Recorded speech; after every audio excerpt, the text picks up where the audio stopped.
Hi folks, this is Dr. Kat Schreier, founder of Water Citizen and host of The Water Show. We are getting ready to do another of our fabulous special edition shows at this time at the Urban Water Institute Annual Conference, which is right here in San Diego, which is great. It means I don't have to go find a place to sleep. I don't have to get plane tickets, bus tickets, any of this other crap. Actually, I do have to get a bus ticket to get from here over to Mission Bay.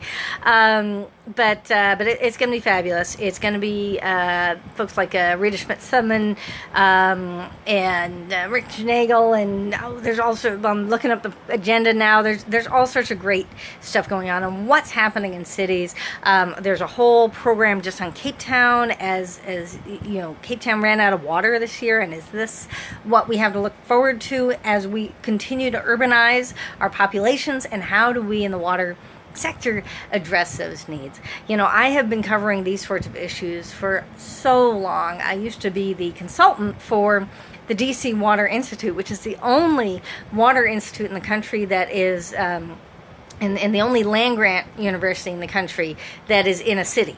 Okay, because DC is basically all city, right? So we were dealing with a lot of urban issues, a lot of race issues, a lot of ethnic diversity issues, and you know, how does that play out when you're dealing with water in an urban environment, urban farms, ethnic gardens, all these great things that were going on.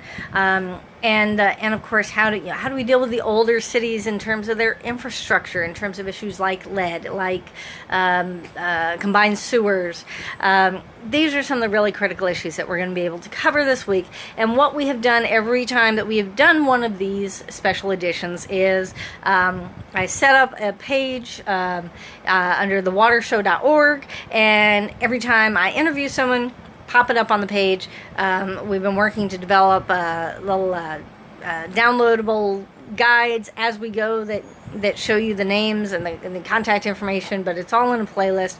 If you look at thewatershow.org/Milwaukee, that's probably a really good example of what we've done. That also shows you what we've done for our sponsors. I didn't really have a chance to announce this earlier, but if you would like to be a sponsor of our coverage of the Water Show for the Urban Water Institute, for what I have, $297, you get your own web page. You get a link on the page where all the other interviews are being shown of you being interviewed by the Water Show. And being acknowledged as a sponsor of the Water Show, and it then goes over to your own co-branded page and a downloadable document, and you know, we can even create a little mini course, you know, a 4-part video series, or you can just bring up some of your own videos and insert that into the page. So it's really a great way to get exposure. You know, these pages last forever, and so people can take a look at them later and see what people were thinking during these major conferences. And I usually get at least a dozen or two interviews at a big conference like this, so you really get sort of that snapshot of what's going on at these conferences. I also want to say that you know, for those of you who have been getting the Water Citizen News updates, you know that I have been dealing with some health issues over the last couple of years. You know, whether it was because of the stress of trying to start Water Citizen or what, I ended up getting uterine cancer and had that removed earlier this year, and then have spent months dealing with doctors who want to go in and cut some more stuff out when they really don't need to. And so I'm actually going to start my first radiation therapy. We're going to skip the third surgery and go straight to radiation, and unfortunately that starts the first day of the Urban Water Institute. So if you see me looking a little bow-legged, if you love to go swimming with bow-legged women, no, seriously, if I look a little peaked in the interviews coming up, that's why. But I tell you, this experience has really got me thinking about how best to go forward with the kinds of things I've been trying to do with Water Citizen, to really use new media to not just to replace mainstream media and reach the masses, but hit targeted audiences with things like podcasts, with things like online courses, with things like online summits. I have learned all of these from the people who invented them, as well as online launches, which are a great way to launch not only a new product, but you can use product launch formula for a new program as well. And I would really love to do that, but you know what? This is the year that water has discovered the internet, as I call it. Suddenly, what's happened is when I first started this, I was front and center in a lot of the policy discussions at Water Innovations Alliance and Foundation and Sustainable Water Resources Roundtable at the White House and all of these dialogues about what's going on in water and the challenges associated with communications that we couldn't get through to policymakers, we couldn't get through to mainstream media because water wasn't sexy. That's where we came up with the water is sexy thing, right?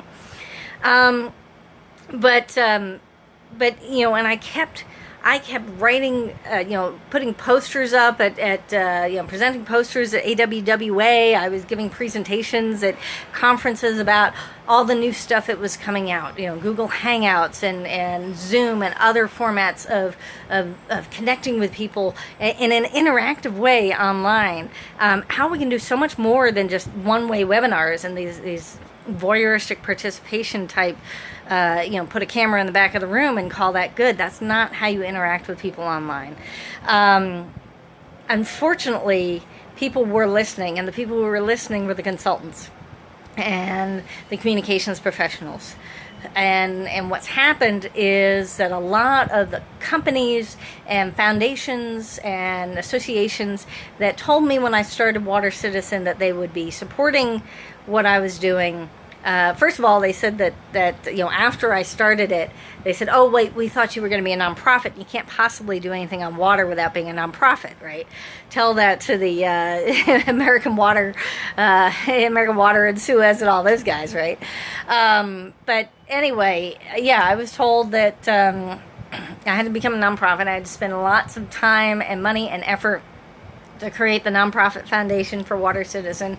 We have both a for-profit and a nonprofit. So if you want to be an investor, if you want to be a grantor, if you want to, put in an ad, or if you want to be an underwriter, we can do any of that. We can go both ways on this. We can be a public-private partnership in one organization.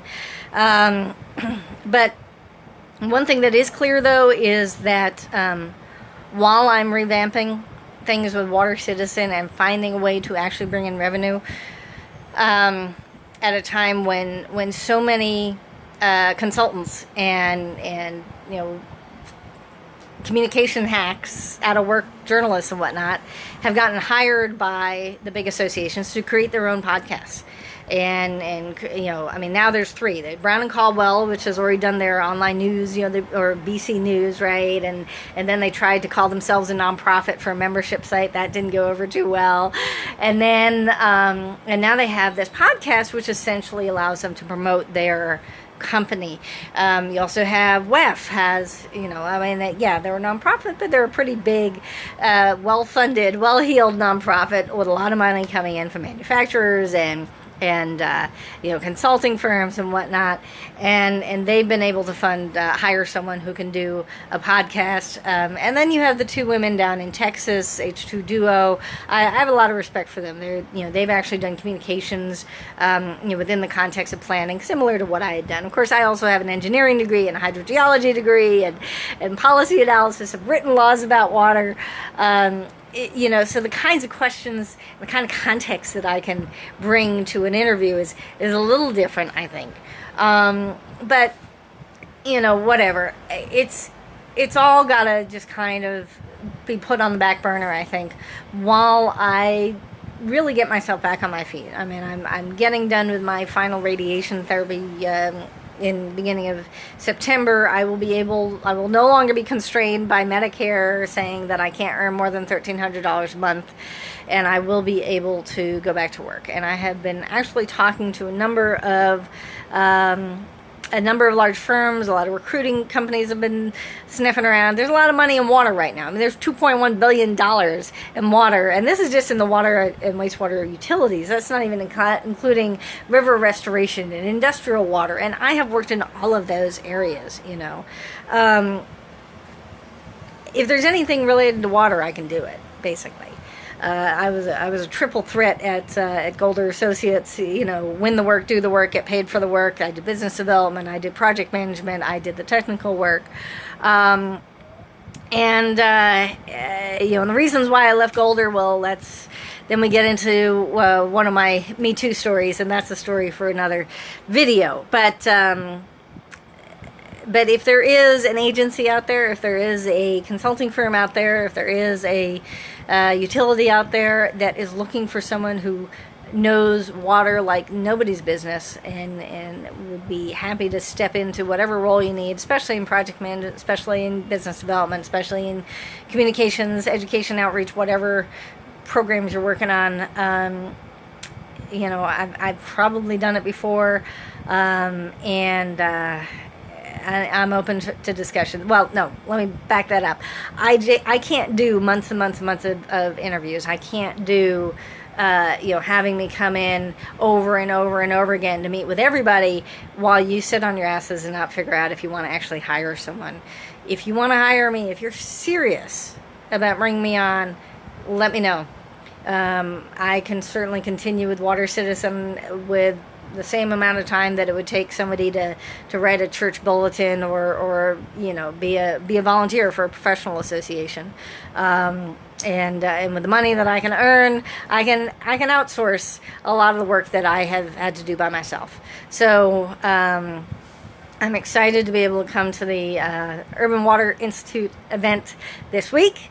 I am excited to be able to interview all the amazing people who are there about what they're doing. And if anyone does want to talk to me about a position, please let me know. All right. And if you want to do a sponsorship, let me know that too. Kat@watercitizen.com.